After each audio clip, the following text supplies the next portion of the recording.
What's going on? Welcome back to episode 189 of the Bench Time Podcast with Todd and Brett Wiley from Wiley's Scale Modeling. Yeah. Well, this is like 189 and a half.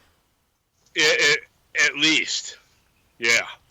So, we should have done. We could have done 3 episodes. No Kenya. But no Kenya. We had a mishap. I tried to do something new, and it didn't catch any audio from your side. It looked like that's was. All right. It looked like it was recording, but then it didn't. Well, we're going to do a better job tonight. You're damn right. That was pretty good one we did the night before. It was pretty good. We can still talk about some of that because I'm going to elaborate on. Oh, we're going to talk about that. I'm going to elaborate on some of that anyways. So. Okay, cool. Yeah. Cool. Anyways, so we did this like 48 hours ago, but no one knows we did it, so we're doing it again. Yes. But so, hey, well, for all you listeners out there, find us on YouTube. Start liking our stuff. Put us on Wiley Scale Modeling on YouTube. Like us. Like our videos, give us some thumbs up, and same with finding us on you. See, I'm no better than what I was before. Year over year now, and I haven't gotten any better at this goddamn stuff. So, anyways, Facebook, get on Facebook. Find us on there, find us on Instagram, find us on Twitter, right? Well, X, Twitter. It is now X. X, which everyone still calls it Twitter. I call it Twitter. I can't. I don't even get on that much myself. I get on all. I'm on. Sounds dirty. I'm on. Yeah, it's like X.com. I shouldn't be going. My wife's gonna be mad if I get on there. But if I tell her I'm on Twitter, no one gets mad. Yeah. So, but anyhow, so I'll start with my first gripe since we're on that. You might as well. We have our Facebook page, but then we also have a Facebook group that we have. It is private, but anybody really can get into it if they want to. Okay? But you got to be smart enough to figure out how to get in there. Okay? I don't want no dumbasses. So if you can't figure it out, or you're just rude and ignorant and you don't want to do it the way it's asked to do, then we don't want you there. Okay? Flat out, there's 3 questions. They're pretty simple. Right? So you have what what scale do you model? What scale do you model? I think it's do you agree to it's what scale you model. I don't care what you put down. You can put down I model 1-1 scale. I don't give a shit. Okay? Pick one. If you model 35th scale, 1/35th scale, that's fine. 1/48th or 1/72nd for the model that modeling. If you model war game stuff or any of that, figures, put that down. Okay, put down your scale. Then, of course, if you're doing the HO scale, O scale, N scale, do it. It's not hard. Everybody knows because we're all in the hobby. So you know what your scale is. Second is, do you agree to the rules and being polite and not criticizing? Just basically being a good person in there. Don't be a dick. Okay, is what we're basically saying.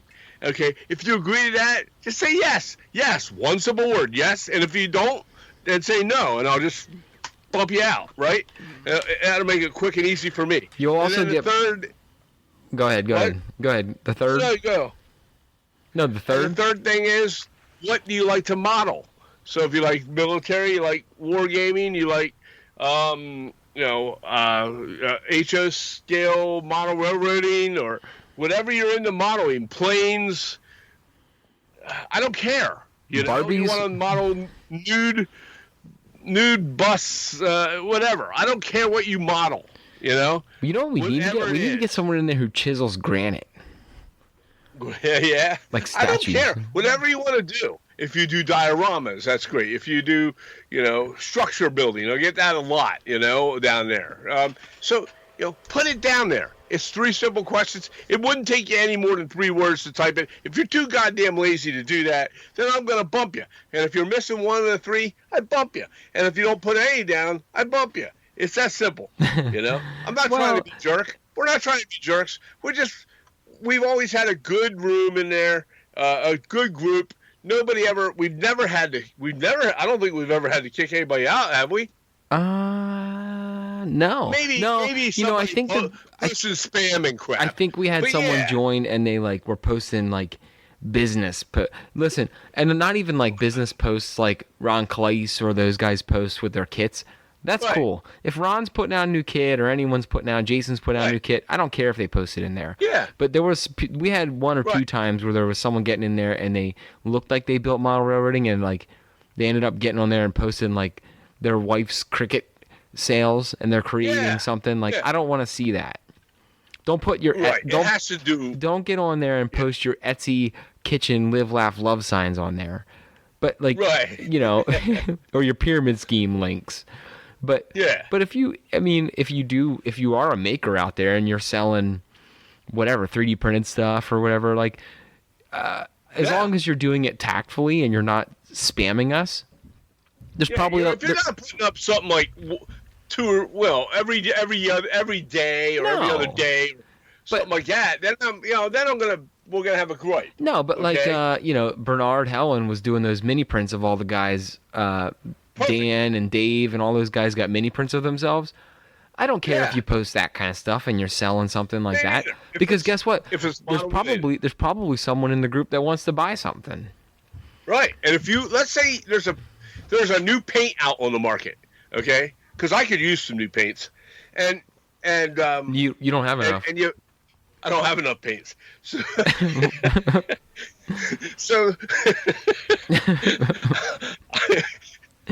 I'm looking at it right now. I'm sitting there in the shop looking at that wall going, oh, my God.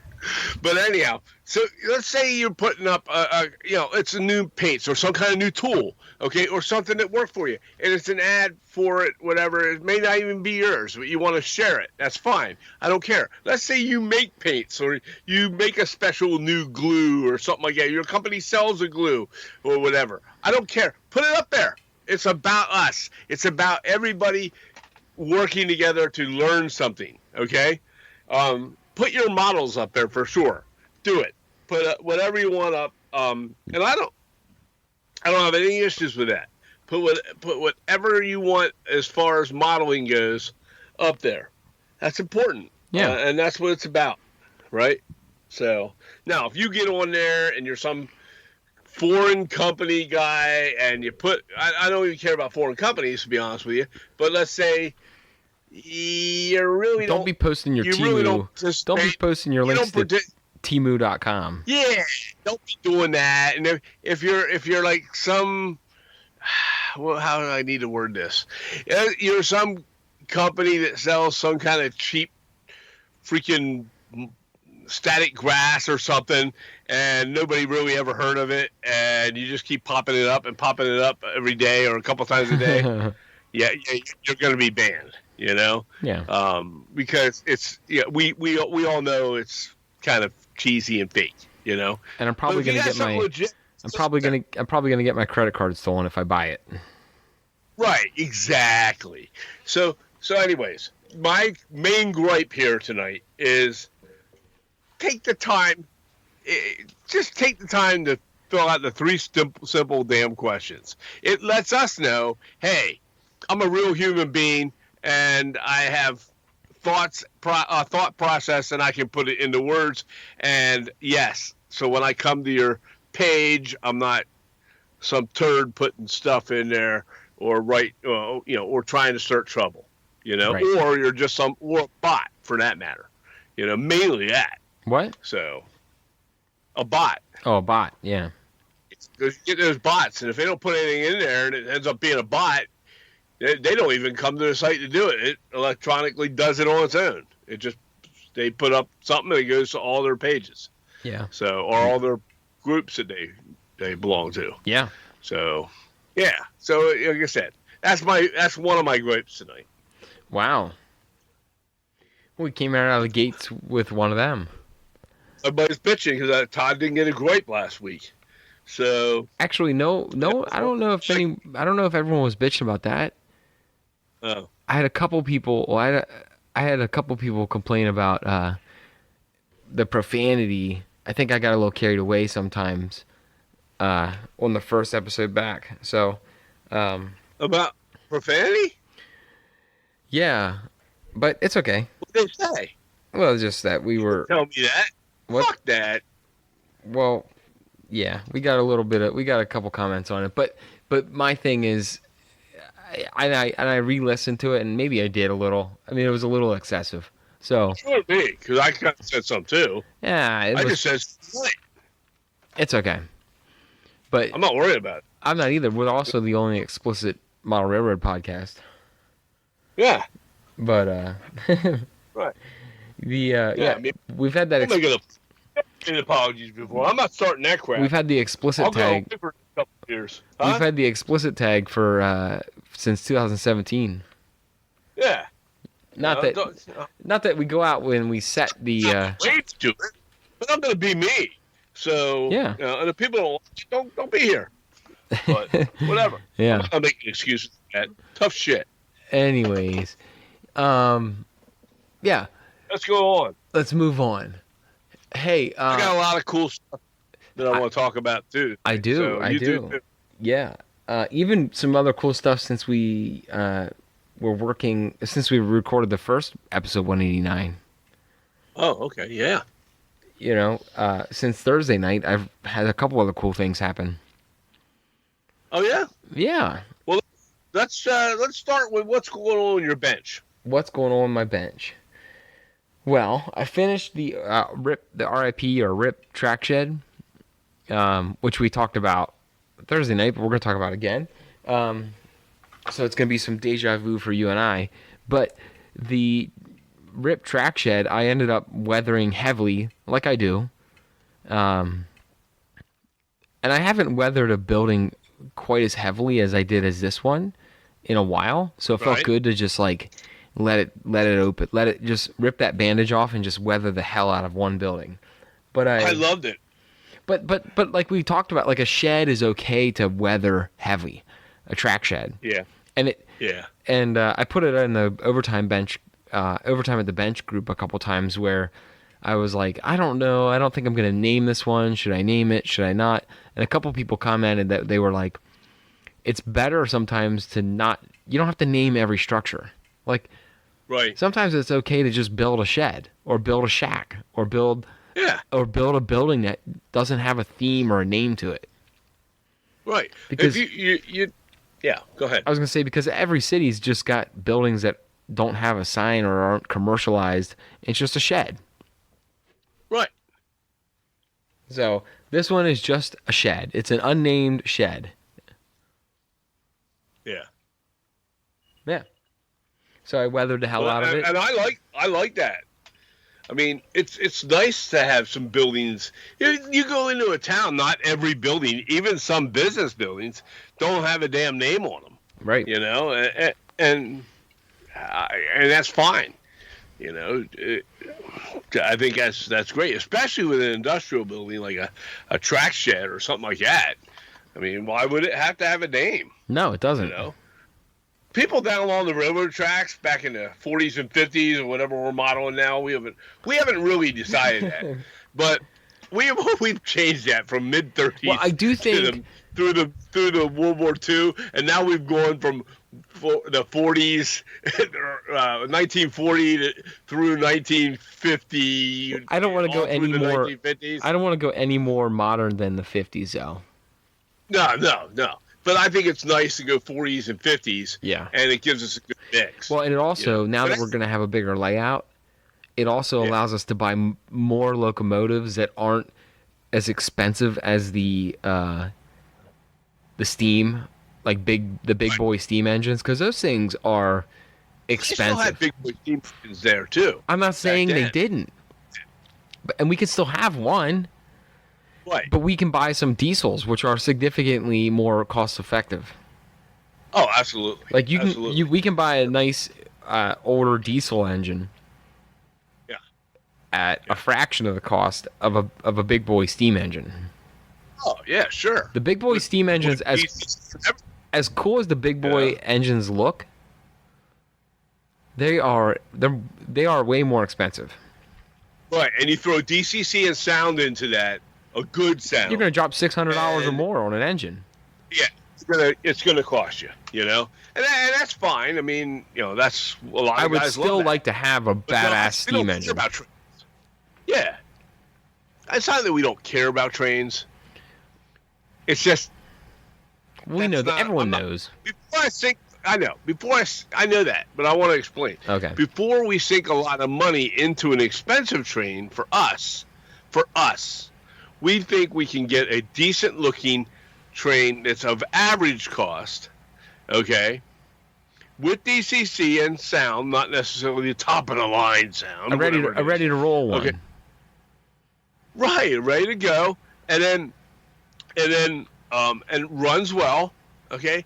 But then we can take that extra money that we'd have thrown into that very, very high cost, high end, locomotive, and we can put it to the things that we enjoy out of it. Okay, everybody has the things that they like the most out of this hobby, and for us, that would be putting it into structures and scenery. Details. And what's that? Structures and details. Yeah, structures and details, and the scenery part of things. We love that. That's our thing. So I'd rather take that extra couple $100 that I might save and buy myself some really nice stuff. That we like. Yeah, I agree. Yeah. It also comes down to the cost per item. Yeah. And when I have a layout completed, I want to come down and I want to run the trains and I want to have a functioning city. But I can still get the same effect. Maybe not the same effect. I can't say that because it's not. But the same. I can get the same basic effect from a $200 or $300 nice DCC ready to roll locomotive. That's a diesel. Absolutely. In fact, I think you can get the same effect. Well, no, you can't. Did I just hear a metal chair? Yeah. Go across the floor. I thought you I thought you had a desk. I didn't assemble desk it. Chair. Oh, you got a new desk chair? Yeah. Oh, I did not know that. Yeah, I didn't. Oh, that's cool. But I didn't put it together. It's put it together. It takes like 5 minutes. I do them in my office. I know. At work. It's just sitting in the box. What kind of desk chair did you get? I just got one on the Wayfair. Okay. Like the Wayfair desk chair. It was like $59. Nice. Yeah, that's cool. But it's not put together. Right. So, anyways, yeah. I mean, I'm going to argue though that you cannot get the same effect from a. There's a different effect when you watch visually a steam locomotive rolling past you, and it's all the mechanical parts of it moving. All right, I get that. I thought you were maybe talking about the sound. No. Functionality-wise, it's the same. In fact, it's probably easier to put a diesel locomotive on because they don't, in my opinion, they're easier to run. They don't derail as much. They're not as finicky. Right. But because the more wheels, the more, I'm probably not using the right term, the more wheels, though, that are on the train, the more trucks and casters that are on the steam locomotives, in my opinion, are just more opportunities for it to derail and have issues on turns and stuff. Yeah, that's fair. I see that. So, but I will say, when they're running good and a cool ass big boy steam locomotive rolls past you on the layout, it does look pretty sick. Because it's pretty badass. They have all the moving mechanical parts in the wheel systems and everything, and they look good. Yeah, but they require a little. They require badass. They require a little bit more maintenance and work, though. Oh yeah, without a doubt. Work and maintenance that we don't want to waste a lot of time with. No, I don't. I don't Right. at all. Now, there are some people that like to sit and fiddle with that stuff and make it. That's what they're, to them, that's it in my book. And the way I feel about it, when I see those guys, I see them down at Tommy Gilbert's. Those guys sitting in there, those old timer guys, and they're sitting in there, and they all have they're sitting at the counter, and they have an old steam locomotive sitting there, and they're toying with it and getting everything cranked up nice and whatever. They put custom parts on them and everything else. That's an art of its own. It is. That's an engineering or mechanical type art, but it is an art because they've learned to master it. It's like people think of art in different forms that don't necessarily have to do with hobbies or with hobbies that we do, or even art like fine art or painting. Okay, just let's go to sports real quick. If you go back in the day, there used to be an old guy who lived in Hummelstown, who he had a hockey shop there, not a hobby shop. He had a hockey shop, okay, and he's an old timer dude, B&B hockey, I think it was called, and he used to repalm gloves. Okay, he repalmed the gloves because the gloves wear out when you start sweating in them. Oh yeah, and that sweat your going sticks through rubbing on it, the butt of your sticks rubbing on it.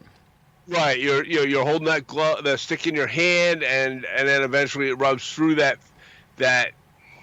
leather that's on the palm, and it wears out. It wears holes into it. Okay, so nowadays you just take those and you throw them in the freaking trash. Okay, when they get holes and stuff, you get a new pair. Okay, because they've come down in cost, and there's a lot of companies making them, and they're palmed, and they're okay palms, but they're not the best of palms, and they throw them, when they're worn out, you throw them away, you just get another pair. They're almost disposable at this point. Yeah. But back in the day, they didn't, and not as many companies made gloves, and they were more expensive. So now they had guys that would, and I'm sure there's maybe a few left in the country that do it, but they hand sewed new palms into the gloves. They take the old palms out and put the new palms in. And that, my friends, is not just a craft that they have, an old time craft, but that is an art form in my book. And so just like fooling with a mechanical engine or electric train, putting those details and stuff on, it's not the same as painting or whatever, okay, although that has a play into those too, but it's the little itty-bitty parts and things that go to them, the computer cards that you put into them now for sound and motion and those types of things, and then upgrading what was originally on the actual train. You can buy off-market, off-market parts that are designed for that particular aftermarket parts that are designed for that train to make it look better. They're actually designed better. Just like for a car. If you sit and work with your car and you buy, let's say you're one of those people that like to have a little Honda Accord and think it goes 600 mile an hour and you're ready for the Le Mans, but you're really just driving a Honda Civic, but you jazz it up with all kinds of cool stuff. It doesn't really make it any faster, but it is what it is. It's a Honda and it sounds cool because it's real loud. Well, that's your thing, and in a way, you're putting better parts on, and you're kind of creative with that. So I think that's cool that guys. So I love to watch those guys sit there and work on that kind of stuff. Yeah, it's just not for me. I think that's really cool. No, it's just not my thing. There's another one in hockey world that you were talking about that I want to reference, and I blew a pair of skates out one time. That weren't terribly old, so I had some life left in them. But we took them down to Jumper Shoe Repair in Mechanicsburg, and they redid the eyelets on my skate. And I managed that hockey rink, and then we of course had the pro shop there, and people had eyelets torn out, which is a common thing on skates after a while. Mm-hmm. I sent I don't know how much business I sent down to that shoe repair store down there. Yeah. To actually do that, and that's cool. And when you get them back, I can guarantee you that those eyelets and the eyelets that they fixed probably never ripped again because they were built better than the damn skates from the manufacturers. Yeah, he cut the piece out and then he put a brand new leather piece in. And it was better leather. If you know how thick and heavy a hockey boot is, that's some skill there. Like, that is not an easy repair. No, and he didn't even charge that much. No, I think when Mom. What's that? I remember what it was. You know, it was 10 years since I worked in the hockey business, but still, even if it was $50 to fix the boot. Yeah. Which it probably wasn't even $50.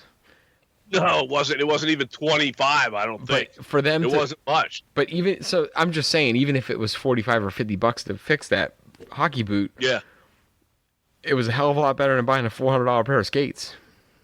Oh yeah, without a doubt. So, that guy got a lot of business. That's an art. That again is an art form. That's a craftsman. You know?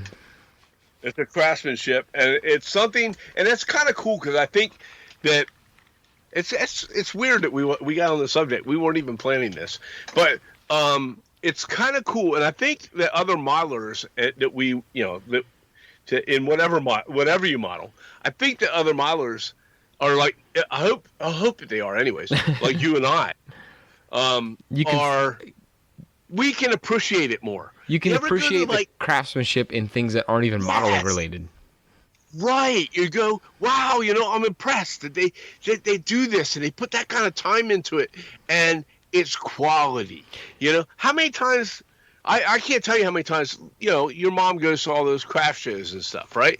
And she, I've been dragged to more craft shows than probably any human male that you can think, right?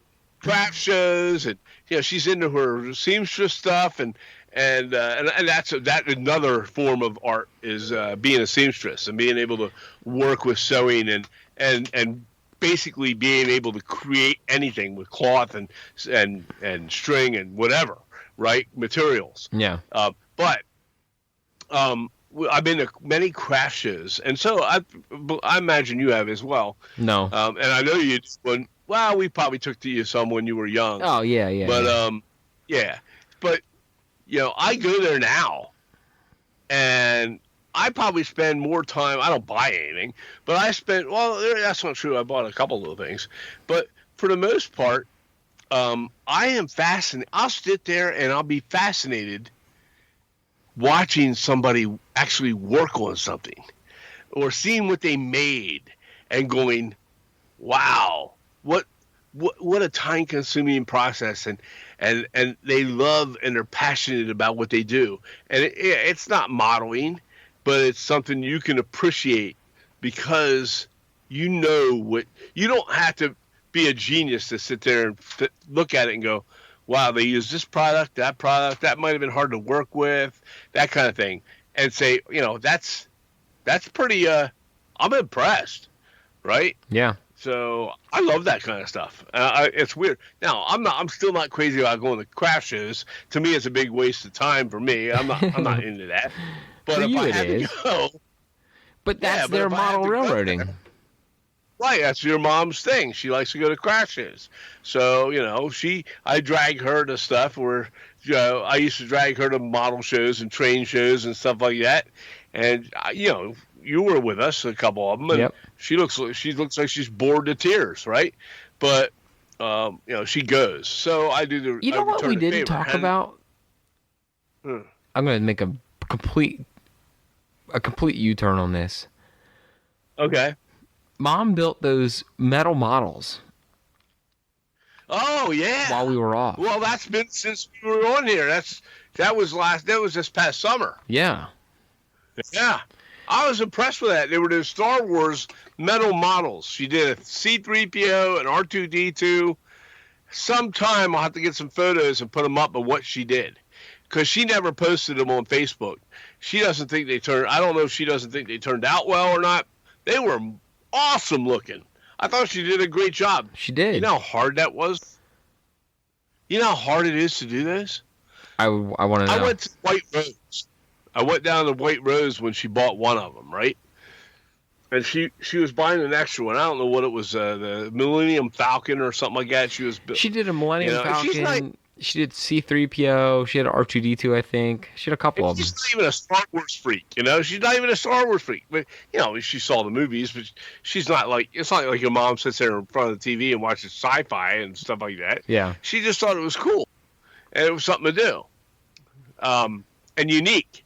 So she she already had built one, and she went up to the counter with one down at the hobby shop, and she was buying it. It was a good price. And I recommend that hobby shop too. It's called White Rose Hobbies in York, Pennsylvania. Awesome They do guys. a good job. Yeah, they're really cool guys in there, and they have really expanded things and grown as far as model railway and stuff. They've got a lot of it now, and they've got a lot of all your ammo MiG, all your AK, your Vallejo, all that stuff. They have tons of it. Okay, and some other interesting things that they had there. It's an impressive little store. It's grown. It's multiple hobbies. So anyhow, she gets to the counter with this metal Star Wars thing. I think it was a Millennium Falcon or something. And the guy at the counter goes, "You're going to build this?" And she goes, "Yeah." And he goes, "I built one of these." He goes, "It's the most frustrating thing I've ever tried to build in my life." That's what he said, right? You know, and she obviously she built a couple already, so she was like wholeheartedly agreeing with them. But you have to bend and shape every one of those little tiny pieces of metal into place. It's supposed to be built without glue. Okay, so you're not even you don't even have to use a glue on it. Okay. I think she cheated and used a little bit. I don't know if it's cheating. Well, we use it, but I think she used a little CA glue in spots because she borrowed my CA glue. Yeah, a couple times with the accelerator. So so it's definitely they're definitely tough to build, and I was impressed that your mom did it, and she was all into it. You know. She still has a couple more to build. She put them in little glass cases and everything. Huh. Little, I guess they're they're acrylic clear cases and whatever. But yeah. So that's pretty neat that you brought that up. Yeah, I forgot all about that. But last summer and fall, Mom was working on those metal kits. Yeah, and you saw them. They look good. They do. I thought they did. But that's a good hobby shop. Check it out if you're in the East Coast here anywhere, and they handle a lot of really nice stuff. They handle those oil colors for modeling. The Abteilung or whatever they are. I don't know who makes them. I think they may be made by AK, but it's a German name, Abteilung, modeling oil colors, and they have them in all different kinds, like dust and different colors, of course, but they're really nice to work with. They're one of the better oils I've used. Anyhow. Yeah, that was a complete side tangent, but yeah. It is. I'm drinking a Bahama Mama, man. It is made by the original Club Tails, whatever that is. I picked up a giant, and it's got tropical fusion of sensational strawberry, cherry, and citrus flavors. It's a malt. I think it's a malt beverage. Is it like a temper? Like a Seagram's? It's in a can. Yeah, it's in a can. It's in a big giant 24-ounce can. This is a good weekend for a nice tropical drink. It was hot and humid today. Right. And I've never tried this one. When I was out in Vegas, I tried several of those. I went to the ABC stores down there all over the place, and instead of going to the bars, and you can buy their drinks and beers and stuff in there for like $2-3. And this one here is 10% alcohol by volume. Good Lord. So it's not weak, you know. No, that's a hefty beverage. Weak, you know? Yeah. But and it's 24 ounces too, so it's like, wow. Yeah. But hey, and usually malt beverages, man, they put a spin on you already, you know. Yeah. Just being a malt. Well, I'm drinking a Yingling Flight. Oh yeah. I haven't had one of them since I bought them and left them at your house one time in my little 6-pack container out in the porch. And like a month later, you gave them back to me. I got them back home, and I opened them up, and it tastes like skunk piss. Yeah, probably. It was like skunk beer then, man. Yeah. But it's not bad. It's just don't let it sit outside and freeze and refreeze over the winter on somebody's porch. I didn't leave them out there that long. Oh, they weren't out there that long? No. I put them in the back room. Oh, I didn't know that. At the old house. So, okay. Whatever. How you like your new house, man? It's wild. Yeah. It's It's damn nice. What's that? Damn nice. It's damn nice. I'm impressed. Well, yeah, I like it. Like we talked about that on episode 188, but it's funny because like it still doesn't feel real. And we've only been in it for a month. Right. But I mean, we've settled in. That's not what I mean. But like it's still like when I drive up to it coming home, I'm like, damn, that's my house. You know? Yeah. And if anyone knows that's listening to their podcast, I lived in a tiny house before we built this. So we had what's that? Well, it's on the same piece of property. It's on the same piece of property. Right. But we had a 750 square foot house with 4 people in it. Oh, it had to be bigger than that. It was 750 square feet without the addition. Oh, okay. With the addition, it was like 900. And the basement. Yeah, but that don't count as a living space. Oh, okay. Yeah, I guess you're right. So the old one didn't. So yeah, it was definitely small. We went from, even with the addition on it, we went from 900 square feet to just shy of 2,000 square feet. Yeah. And we're going to finish the basement. And when we finish the part of the basement, we're going to be looking at about 3,400 square feet of living space. Right. So it'll be not living space, like we're going to just put an entertainment room downstairs. Right, sure. And a screen and a hobby room. Oh, and a hobby room. But we talked about that last week. The layout. Yeah, right. But yeah, I mean, it's still weird. You know what the weirdest thing is to me, and I still experience? I didn't talk about this yet. What? I don't think I've told you. Is there's still nights that I wake up in like the middle of the night, and it's dark in the room, and I'm like, where am I? Where, like, I'm like disoriented when I wake up. Not in like a bad way, but there's like a quick minute. Since it's on the same piece of ground, you know. Yeah. So you're thinking your bedroom should be at the other end of the home. Yeah, right? Our bedroom was on the opposite end, and we were facing the opposite way. And when I wake up, there's like, I mean, listen, 750 square foot home without the little addition, which was just kind of basically a storage room. Yeah. Like, you woke up in that little tiny house, and like your dresser is right there beside your bed. Like it was tight. You know how tight it was. It was tight. Oh, it was tight, without doubt. And we made it work, but it was tight. But now I wake up and there's like room all around me when I wake up at like 3 in the middle of the morning, and I'm like, where am I for a second? And then I realize like, oh no, I'm just disoriented. I still wake up disoriented. It's only been a month, but you know, it's still good. It's nice. We got a nice little back patio now that we didn't have before. Right. I got a new grill last night. It's not a grill. Oh my God, your breakfast looked great. It's a griddle. Yeah. And we had Blackstone. We got a Blackstone, a 30-inch Blackstone griddle, which really wasn't that expensive. But we were down to deciding on whether we wanted a Weber grill. Right. Because you had talked about how great Weber grills are. And, I love my Weber grill. And I'm not knocking Weber grills at all. No. And a few of our friends have talked about their Weber grills, and we were like, well, let's look at them. And everyone we know that has one loves it. Yep. But a couple of our friends also have Blackstones, and they were telling us about how you could still grill everything you would normally grill on a regular grill, but on a Blackstone griddle. So we bought. Right. We were there looking back and forth. And Memorial Day is always a good day to go to the Lowe's or Home Depot to look for stuff like that. And the Blackstones were on sale for Memorial Day.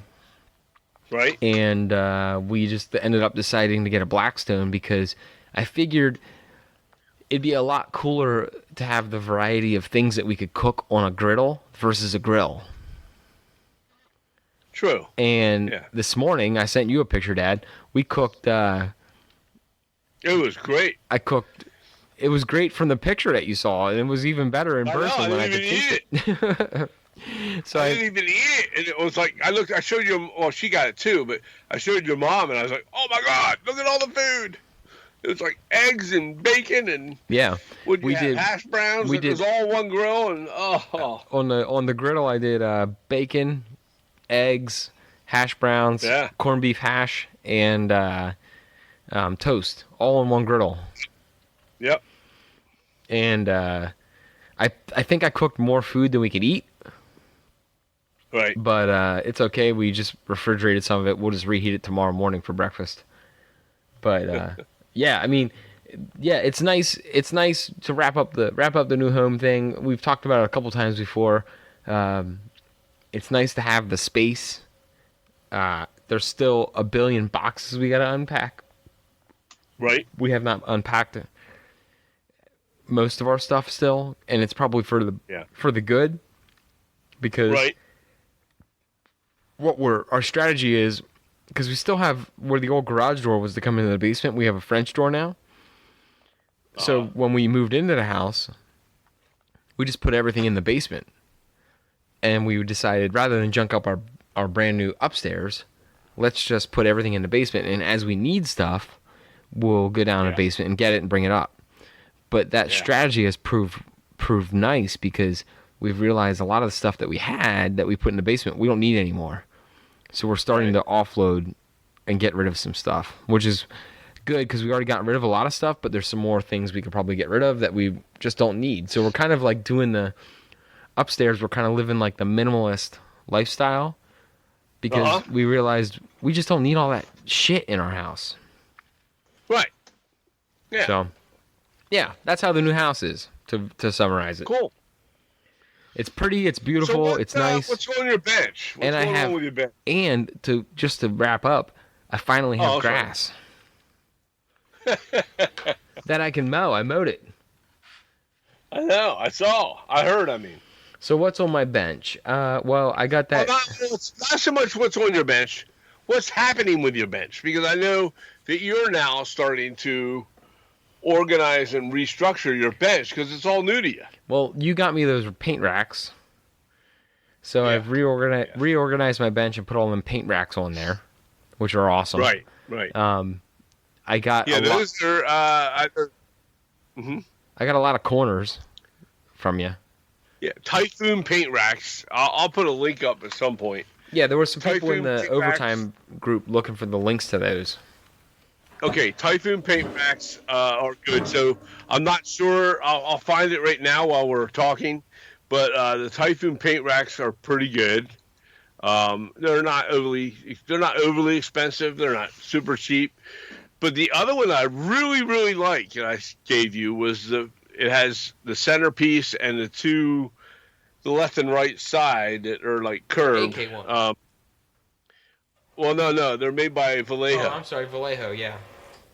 And I found them on Amazon. I don't know if I have the link or whatever, but look them up on Amazon. And it's 3 sections, okay, a left, a right, and a center. And it holds a lot of paints, a lot of different size holes on it. It even has some holes for paintbrushes. The whole way around it. Right, so you can put in like your AK bottles and like the special effect bottles that are by AK and MIG ammo. Okay, or the same hole will also fit the Tamiya paints, the little jars of Tamiya paints. So they're a little wider, right? And then it'll also hold Vallejo pigment. You know what else also pigment. holds? What? Is the oil paints that you got me. Oh, yeah? It slides in there perfectly. Oh, wow. Nice. So, yeah, so there you got them. They're the tubes, right? Yeah, the oil painters tubes. As long as you don't get too big, you can put the oil painters in there too. That's great. But they also hold all your normal, model color. And in the corners, it has all the Vallejo paints and in the corners. There's also enough room for the larger paint bottles for acrylic paint. Yep. Yeah, that's what I'm saying. So, but that's and it'll hold about. cool. I was looking just now. It probably would hold 50 or so, probably about 50 paintbrushes. Yeah, definitely. And so those are pretty cool. And then you also have your well, those are. I'm trying to find the name of the link here real quick for there we go. Anyhow, I'll find a link and I'll put it up on Facebook. But also holds all your little bottles, the little dropper bottles that are made by Model Color or Model Air or your by Vallejo, and then you have your you can put, which are the same size as the ones from AK and MiG ammo and your Army painter stuff. I think it even holds those little pots that are made. See those little pots? Who makes those damn things? Shit. I have one here somewhere on my shelf. Citadel Colors. They make the pots, which I hate, by the way, because the pots, and we'll talk about that sometime. You ever see those things? No, I haven't. Little pots, little round pots, and they have a lid that pops up, and it has this little thing inside the lid, which sounds genius. Okay, where you can dip your paintbrush into the pot, and then you can run it on the built into the pot's lid that's attached. It just flips up. It has this thing you can draw the excess paint off, and it drips back into the pot. The only problem is while you're doing it, if the bottle's low or the pot's low, it'll tip over. Huh. Now you got paint all over your table, and what a pain in the ass. So I'm not a big fan of Citadel Color. The only thing I have from them right now is the Nuln oil, which I do recommend. What I'm going to do with that, maybe tonight after this podcast, is put that into another dropper bottle. I bought extra dropper bottles. That's something we'll talk about here in a moment. But I bought these extra. I gave you some of them. You did. Extra dropper bottles, and you can repurpose your paints into them. Okay, and then they work just like the dropper bottles that we buy. And what the hell? How many ounces are those? Those are, I think they're shit. Somebody put the price tag on that one, so I can't even tell how many ounces it is. So they, 17 milliliter. Okay, 16, 17, 18 milliliter. Most of those are. So, but yeah, those little empty bottles. You can buy the empty ones in bulk. So I think I bought like 100 of them for like $10.99 or some shit like that. I'll put a link up, and then you can transfer the paints into them. Or when you're mixing colors, okay, let's say you got to paint like you have to mix two colors together to get what you want. Okay, It's a special brand. I have one I just did a little bit ago when I was painting figures. Let me dig them off of here. And it's called, I actually have two of them. Hold on. I made them up in the same bottles I gave you. One's called U.S. Tanker Uniform Mix, right? Yeah. And when use the way I mix the color. I didn't like. I looked online at photos of uniforms, right? And for tanker guys, U.S. tankers in World War II, and they recommended. I think it was Tamiya recommended a paint, and I didn't like the tone of it because it didn't look real, right? So I took 2 paints, and I have it written down somewhere here. And if anybody wants to know what that is, I'll tell you what the mixture is if they contact us. But it is. I put the couple paints together, and I got it to match exactly. I'm pretty good at matching paint colors. Yeah. And I got what I wanted color-wise. So I had a lot of it excess, right? I made a bunch because I thought, you know what, I'm going to do other tanks for U.S. soldiers in World War II. So, because I have some on my shelf. If that being the case, I need to use this again for other tank figures. Right. So, tanker guys. So I thought, well, you know what, I'll mix enough up and I'll put it in these bottles and it'll just keep it nice. And then what I do is, in these bottles, I have these little ball bearings, and I drop 1 or 2 of those in there, and then put it all, and then put the paint in, put the bottle back together and seal it, and put the cap on. Well, then you can shake it up, and those little ball bearings, of course, mix it up. Now, I think MiG Ammo by MiG also does. A lot of their newer bottles now have them built in. So do some of the other ones for wargaming and fantasy figures and things like that. Those types of paints. They're starting to put the ball bearings, which is nice. But now I do my own. You can buy those bearings. Have you ever shaken a ball bearing? A bottle that that has a ball bearing in it. Have you ever shaken it? And you might not have because you have that little shaker thing. Oh yeah. But the paint mixer. The paint mixer. But have you ever shaken a ball bearing bottle and you're like, why is the ball bearing not making a noise? I can't get the ball bearing to make a noise. And then you shake it harder and harder and you're like, why is it not making the noise? Yeah. Maybe I'm the only one. I run like right now. I have one in there, and I can't hear it, but it's in there. It's in there for sure. I know it is. Okay. I have another one I made called French Blue, and that turned out real well too. And that also is I can hear that one. I can hear that one. Okay, so that one's in there, but it's they're great for mixing stuff. If you're gonna do this kind of painting and things, and you're gonna buy these paints, do yourself a favor. Go buy. I'll find the link somewhere, and I'm going to be posting a lot of links, I think. But I'm not necessarily posting them to the YouTube or to the podcast itself. I'll post them right up on our Facebook pages, and you guys can go there and check them out for yourself. There'll be Amazon links or what have you. Okay, but I bought these bottles, and I got a whole mess of them.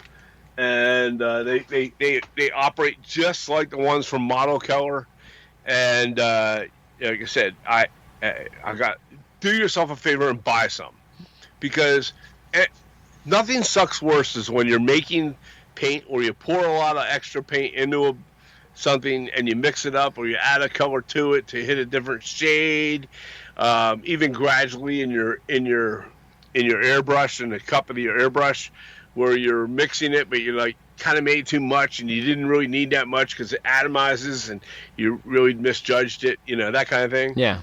Well, you take the excess and you pour it into one of these little ones and you label it as to what it is, because it's going to be slightly off from the original color, especially if you're modulating your paints from one shade to another shade gradually. Okay, so you can rename it to whatever you want, and then you have it for the future instead of ditching it. The little ball bearings you can buy on several different hobby websites, right? For buying paint and such like that. Can you use a copper VD? No, because it'll rust. But what they have, can you use a steel BB? Well, you can go to Hobby Lobby, okay, in their jewelry section, and they have these little black beads that are covered in, what the heck's it? I had a paper for it somewhere. I'm not even prepared for this, but I the label, and I'll have to post that up there as well. They're on a string, okay? They come in their beading section or whatever. They're made out of some kind of a metal that does never rust, and they have a little hole in the center. But who gives a shit, right? And you get for $1.99, I think you get 50 or 100 of them. Oh wow. Okay.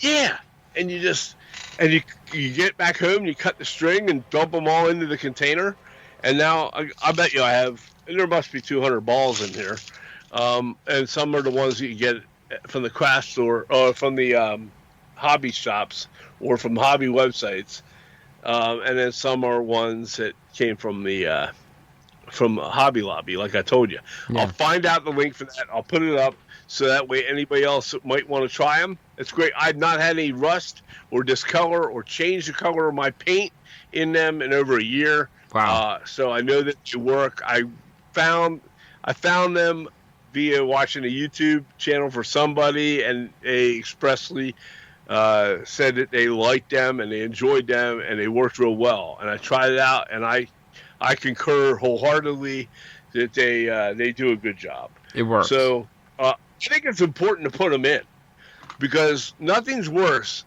Even if you could put them in your craft paint, okay? Get a heavier ball, right? Put them in your craft paint, like a heavier size bearing. Basically, all they are stainless steel bearings, okay? And put them in there. Now, the ones from the Hobby Lobby have a hole in them because they're made for jewelry, right? Yeah. But it doesn't matter if it has a hole in it. It doesn't do anything. Right. It's all coated. So, but these ones you get from the hobby stores or whatever, they, get a bigger one. They have different size ones, and they do for these as well. By the way, when you go to Hobby Lobby, they have I think 3 different size of these beads and the same stuff. It begins with an H that it's coated with, and it's not, it doesn't corrode is what Helium. It doesn't corrode. Huh? Helium. Not helium. But you could put these in your craft paints, and I think it would really help to mix them. Because doesn't it suck when you're using a paint, and especially the hobby paints that are made for modeling, and you mix them up, or you shake them up a little bit and you pour it out, and it comes out still really thin. Yeah. And you can tell it's not mixed. Right. And you shook it for a while and it didn't. Man, you put one of those ball bearings in and it really helps. And if you have... Well, it agitates the daylights out of the paint. Right, exactly. So I have a paint mixer thing that you can put on. It makes, what do they call it, a vortex paint mixer, and you put the bottle onto it, and it shakes it. So inside the bottle, it creates a little vortex in it, like kind of like a whirlpool in a way, mm-hmm. Right? And it thoroughly mixes things. I love it.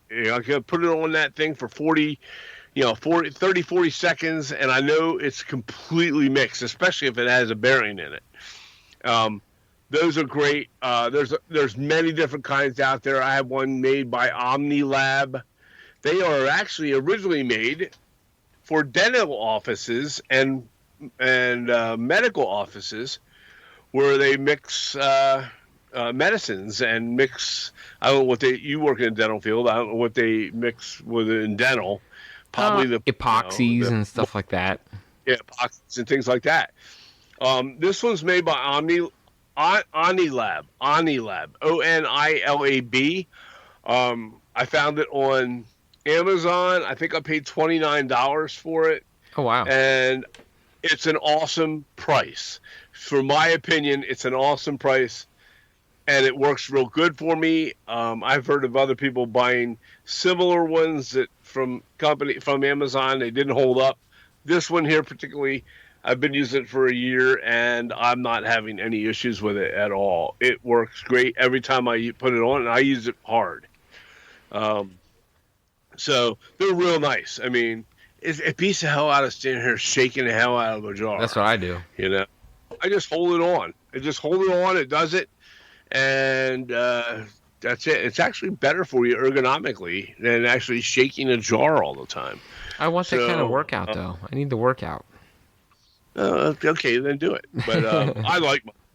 It's just a toy that I like to have in my little man room. Honestly, when you do it, it takes you like 10 seconds, and it's mixed. Yeah. Now, I get that. Have you tried to use it on your like Craftsmart or Folk Art or whatever acrylic paints? Yeah, it works fine. Huh? Yep, I've done it on there too. Have you ever just held your finger on it for fun? I have, and it's kind of weird. I'm doing it now. You know, we can hear it. We can hear it. Yeah. So it's always plugged in. It's always sitting on my workbench, ready to rock, and it's great. Saves me so much time. It really does. Absolutely. Yeah.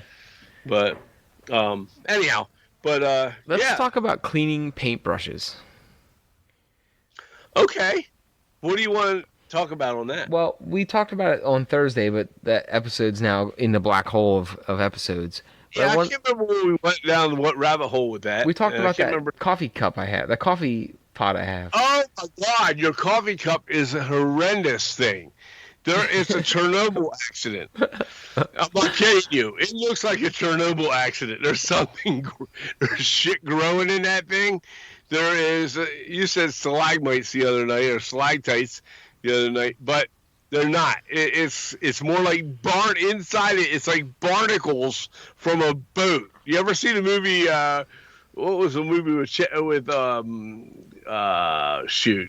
John Candy? Summer Vacation. Yeah, Summer Rental. Summer Rental.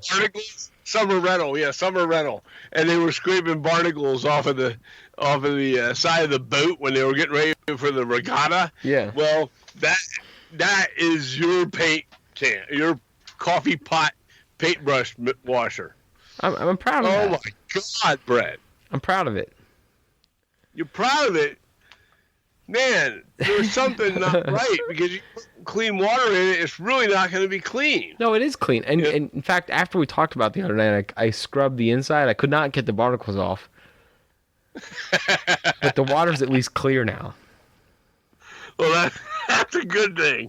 I change my water almost every day I sit down at the bench. I have what is called a silicoil. It has a metal coil in it. I picked it up at Hobby Lobby. It has a metal coil in it that you can rub your brush on the bottom. It's basically a glass jar. Yeah. It has a lion, like one of those coat of armor lions on the front of it. It says silicoil. It's nice, and I like it, okay? But every day that I come into work and I know I had to paint, I change that water out. Okay, I walk over. My sink is 15 feet away. I go over. I dump the water, fill the water, come back, and then I got clean water. Okay, but yours, oh my God, dude! Don't talk bad on that. Huh? Don't talk bad on it. Don't talk bad. Not only does it have barnacles, every time I've been to your place, your water looks like something from. You ever go to one of those? You're like hiking along a trail somewhere, and I know you spend a lot of time running trails. I won't trail all the time. You come across like a pool of water, and it's got some water that you would never even think about coming within 5 feet of. It's like blue and green, and it's all mixed and cloudy. Yeah. And I don't know what those are called. It's called a stagnant pool. That's what you got going on in your coffee. No, this is a better reference. Have you ever seen the movie Almost Heroes with Chris Farley and the guy from Friends? Yes. Yes. Yeah. Right. The guy that just died. Yeah, Matthew Perry. Matthew Perry, yes. By far, probably one of my favorite Chris Farley movies of all time is Almost Heroes. But when he was out in the barn and he was... Oh, no, not in the barn.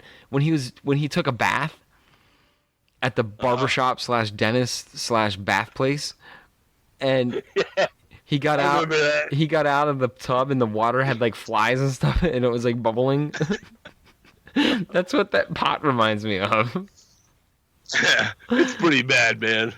Somehow you make it all work, so I don't really, know, but I just. Well, it's stainless steel, so it's clean. Bothers me. Just look at it. It's clean. There's nothing clean at all about that. Well, the only reason I cleaned it after we talked about that the other night, but the only reason it looks dirty is because of the stalactites on the side or the barnacles.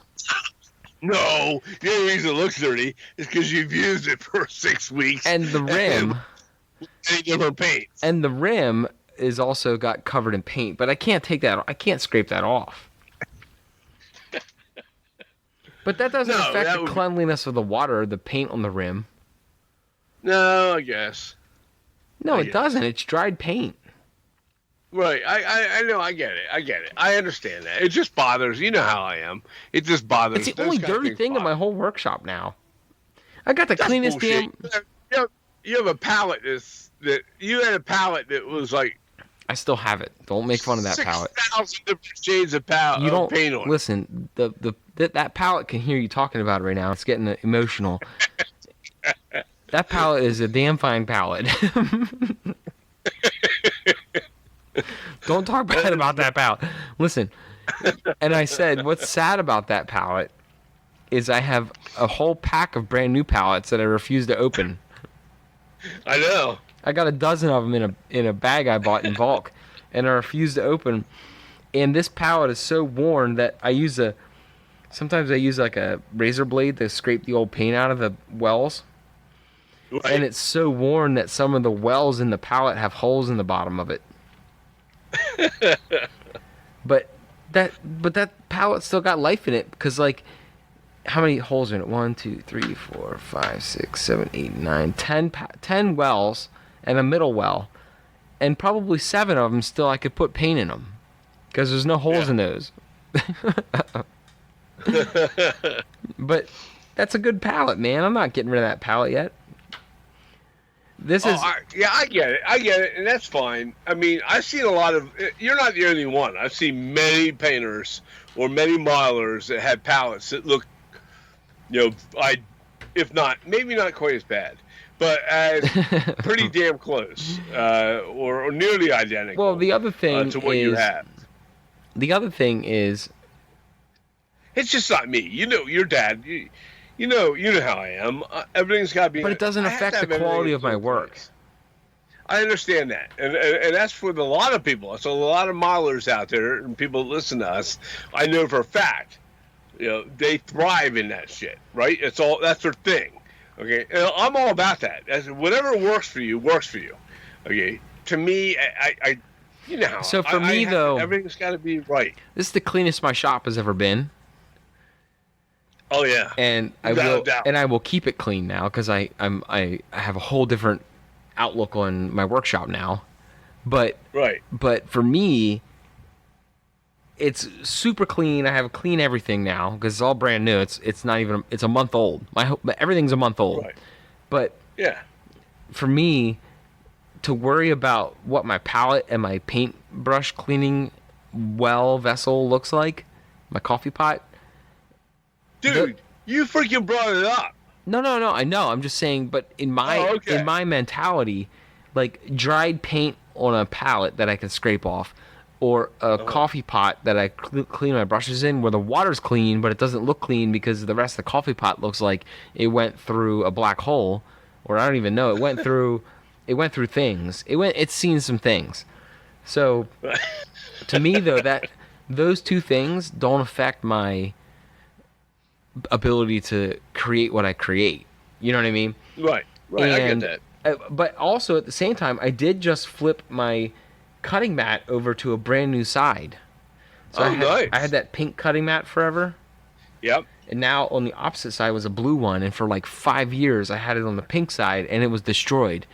And I was like, this is a new shop, new house, new everything. We're gonna flip it to the new side, start over fresh. And now I got a brand new blue cutting mat. Oh, nice. So Dan will be happy to hear that. Yeah, it's a U.S. Art Supply 5-layer mat. It's a 24 by 36 mat. Yeah. And it is spotless on the other side. Nice.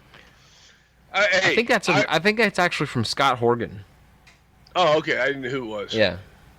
It's from Scott. To be on that note, there's I see a lot of cutting mats from the military modeler guys that put that to shame. They put some mileage on it. Awful looking, just awful. They're not really concerned. It's the same deal. It doesn't affect their work. You there?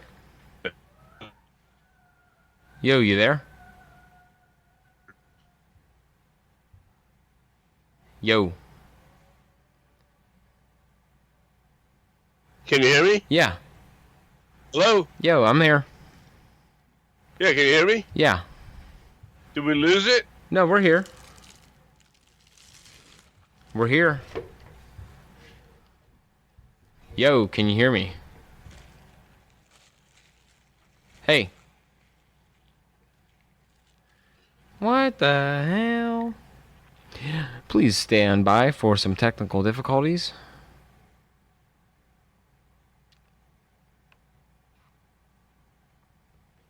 Hang on.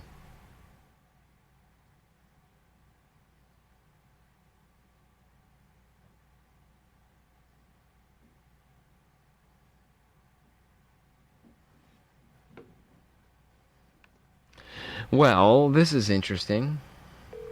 I'm there now. Can you hear me? Yeah, I'm here. You're trying to call me. Yeah. Am I still on? You're on.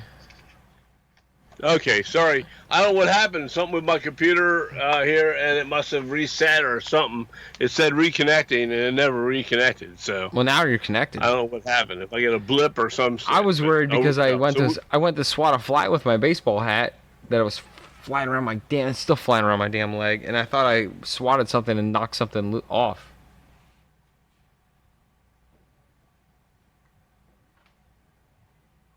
Oh, now we lost each other again. Oh, this is the good old school podcast here, guys. Hang on.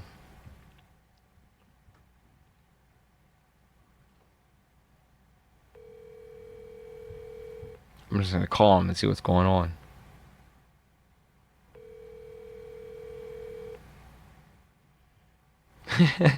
It wouldn't be a podcast without this kind of crap. You there? Huh? Yeah. I can't hear a damn thing you're saying. Well, it's because I'm not in. Oh no. It says reconnecting. I'm connected. Well, I know you are. Well, I'm recording all this just for everyone's entertainment purposes. That's fine. I don't know why it's saying reconnected. And if I hit end call and then try and reconnect. Yeah, let's do that. I'll keep recording because this is hilarious. Okay, well they can't hear me. Yeah, but I got you on speakerphone. Okay, We're recording all this. Let's end it. I'll call you right back. I'm gonna call you again. Please do. Just hang on. We're gonna play some interlude music here real quick while we reconnect. Do do do do do do do do do. Oh my goodness.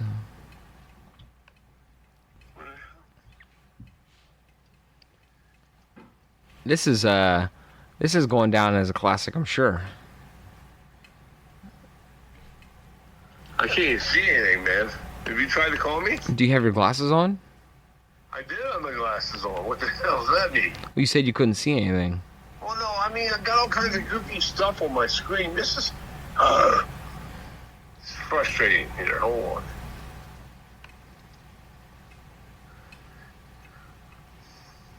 All right, well, we'll just hang tight. I'm calling you.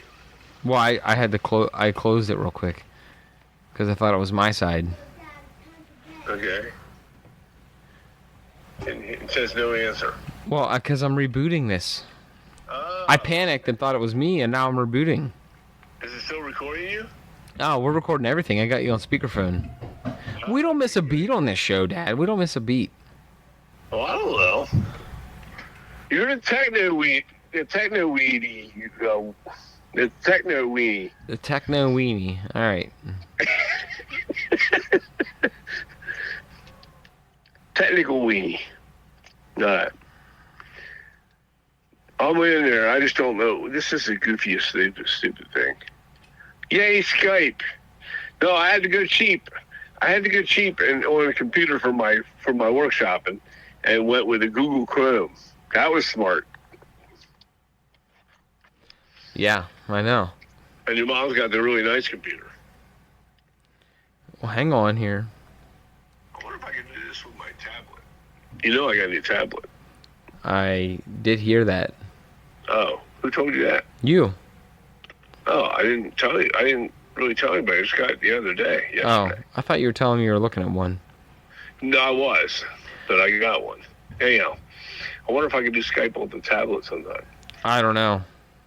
Yeah, because it doesn't really have like a USB port. Well, it does, but I have an adapter for it. Anyhow, whatever. All right, well, here we go. I'm reconnected. Was it you or was it me? I don't know. I tried to swat a fly with my hat, and then everything went wonky. Did you kill it? Did you at least hit the fly? No, and now it's buzzing around my legs. I can't even... Oh, my God. We're going through all this, you didn't even kill the goddamn fly? No. Oh, my gosh. All right, we're loading here. This is hilarious. This is what we go... People, this is what we go through on a weekly basis for 189 episodes. So, you know... I got this fly. It's gonna... This fly is I think gonna... after 189 episodes, we'd have it down by now. Well, sometimes it's flawless. Right, it is, and I'm exaggerating, of course, but it's happened a lot. We've had a lot of things, and the problem is it's not us. It's like updates and stupid, things that need to happen. This fly, I'm gonna lose my mind on this fly. I can't believe you're losing your shit over a fly. It keeps landing on my leg and it's driving me nuts. Yeah, your mom said you get a lot of flies in there now for some reason. No, I don't get a lot of I'm flies. Get you a damn fly swatter. I add some extra fly swatters. I don't get a lot of flies. Mom was here. One day I had a couple flies in the house. So, okay.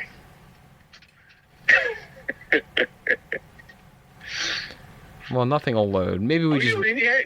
No, I don't even have this thing loading up. Oh my God. Maybe we just wrap it up here. No, because I have some important stuff to talk about. Okay. How long we've been at it already? 117. Oh, shit. I didn't know that. Well, if you want to wrap it up, we can, but... Well, I can't even click now. All right. On Skype. Let's wrap it. Let's give it a wrap. That's all right. A good podcast. Hey, well... a lot. Let everybody know that can they hear me? Well, they can hear you. I got you on speaker. Okay, we're going to talk on Facebook and in our groups and things like that. I'm going to be putting up a video. I'm going to make it this weekend about wet pallets and the advantages of it. And I'm going to even show you how to make your own wet pallet for a very cheap price. And it'll work just as well as any of the other ones. But we're going to talk to you about the advantages of the wet pallet. And that's something that's coming up real soon. I got some other things, like somebody asked about using the different things that I did when I reorganized what you guys were calling the cockpit of a workshop, and which everything's within my reach. But I have some, racks and things like that. I'm going to post up some links on and talk about. At some point, maybe I'll make a second video as well about. Hey, try and answer your Skype. Okay, here. Welcome to site. Why does it say sign in? Why is it asking me to sign in now? What the hell just happened? Hold on. I'm calling you right now. Well, I'm not logged in, dude. All right, never mind. I'm gonna hang. Skype's asking me to log in. Oh my God, this is a shit show.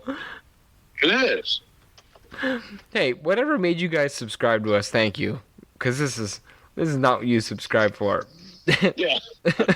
We wanted to go a whole different direction with this thing today. But, oh my God. Just forget about it. Let's just wrap up one here. Yeah, let's just do it. So, anyhow, this has turned into a disaster. Welcome back.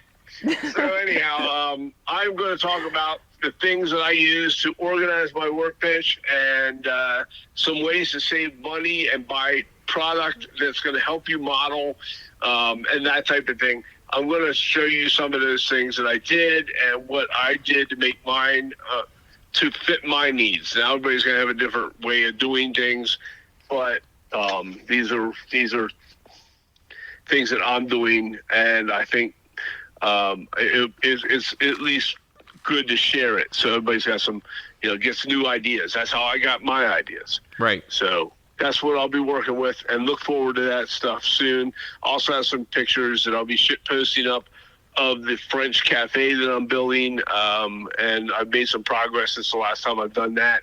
I kind of left it alone for a little while, and I got behind, but now I'm back at it. So right. I'll send some stuff on that. That's good. And then tomorrow and Monday, since we're off for the Memorial Day, this is a Memorial Day episode. I will be tearing into a larger kit than a Kit of the Month Club kit, and getting my hands dirty on a little bit bigger of a kit for myself. So right. Yeah. We're and I might bust out the 3D printer again here tomorrow and just start toying around with it. So cool. So look for new content.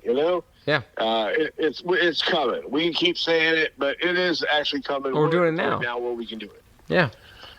So. Alrighty. All right. Cool. Well, hey, all right, my man. Thanks for tuning in, and I'm sorry the end of the episode here turned into a circus, a 3-ring circus, but we're just a bunch of babbling idiots here, so it is what it is. But all right, cool. We'll catch you guys next week. You got it. Peace out, everybody. Later.